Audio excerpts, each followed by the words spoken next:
So why are you strangling a 2-month-old cat? I'm sorry, Your Honor. No, I mean, I know you're sorry. You're saying you're sorry you did it. I'm asking why. Being bipolar equal to strangling the cat? As we said earlier, there's no excuse. Well, no, I'm asking her. Sure. Like, what was your thought process? I don't have an excuse, Your Honor. Well, I mean, I know you don't have an excuse, but I'm trying to figure out what was your thought process. This is where the case quietly locks in. Even though the charge carries up to 10 years, the plea deal caps it at 4 years. That's a massive reduction. And it usually means the evidence is strong enough that the defense chose certainty over risk. The real question now isn't if she's going to prison. It's why this happened at all. Have you received all the discovery? Yes, Your Honor. And did you review it with your client? Yes, Your Honor. Court will find that the state is in compliance with discovery. Did you understand you're charged with cruelty to non-livestock, torture, etc.? And that is a third-degree felony. Range of punishment is anywhere from 2 to 10 years in prison and up to a $10,000 fine. Did you understand? Yes, Your Honor. According to the plea, punishment is to be assessed at 4 years in the prison, and there are no applications. Did you understand that to be the plea? Yes, Your Honor. Defense? That is the plea agreement, Your Honor. State? Yes, Your Honor. All right. After reviewing state's exhibits 1 and attachments, the court will find there is sufficient evidence to find you guilty. The court will find you guilty. Are you proceeding with sentencing? Yes, Your Honor. Yes, Your Honor. If I could just state one thing on the record. Your Yes. Honor. There were some mental health concerns, but we did have her referred to Carruthers. She was examined for competency and sanity, and both of those have been resolved. All right. So she was deemed to be competent. Yes, she does have some severe mental health issues, but she is competent and she was sane at the time of the offense. All right. So why are you strangling a 2-month-old cat? I'm sorry, Your Honor. No, I mean, I know you're sorry. You're saying you're sorry you did it. I'm asking why. Why would you do that? I was under the influence of drugs. But you were eating at Sonic when this happened? Yes, ma'am. What drugs are you saying you were under the influence of? Methamphetamine. Okay, so why did the meth make you strangle a cat? I'm not sure, ma'am. I also have mental health issues.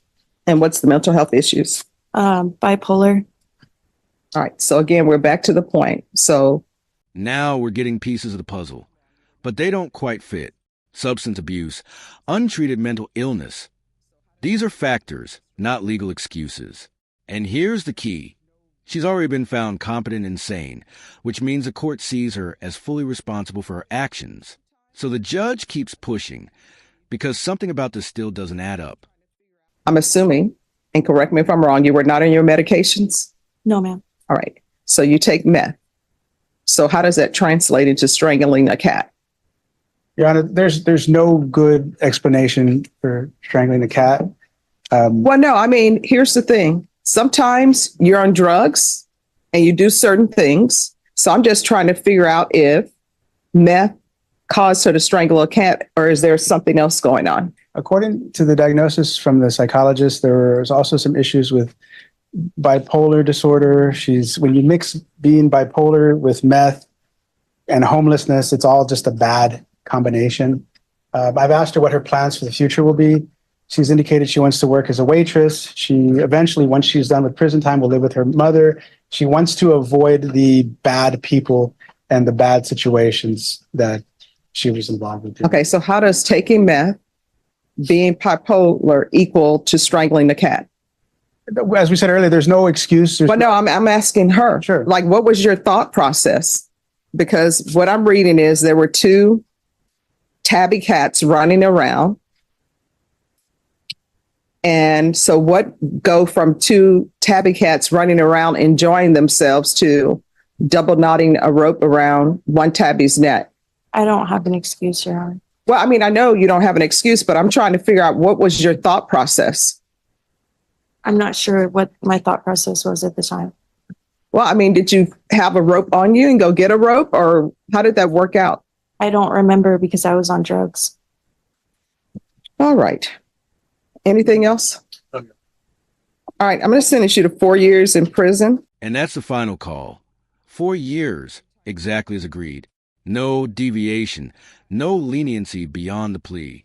But notice what stands out. The judge wasn't just focused on punishment. She was searching for understanding. and never really got it. You get credit for any time served.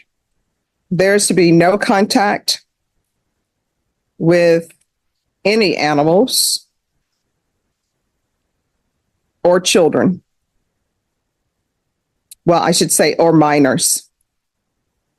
So you're not to have any contact with minors or children. Do you understand? Yes, Your Honor. Or animals. Yes, Your Honor. So what that means is if you decide to give birth and have a child, Child Protective Services, if they're doing their job, they're supposed to come in and remove that child. Do you understand? Yes, Your Honor. All right. Anything else with regards to sentencing? No, Your Honor. All right. In just one moment.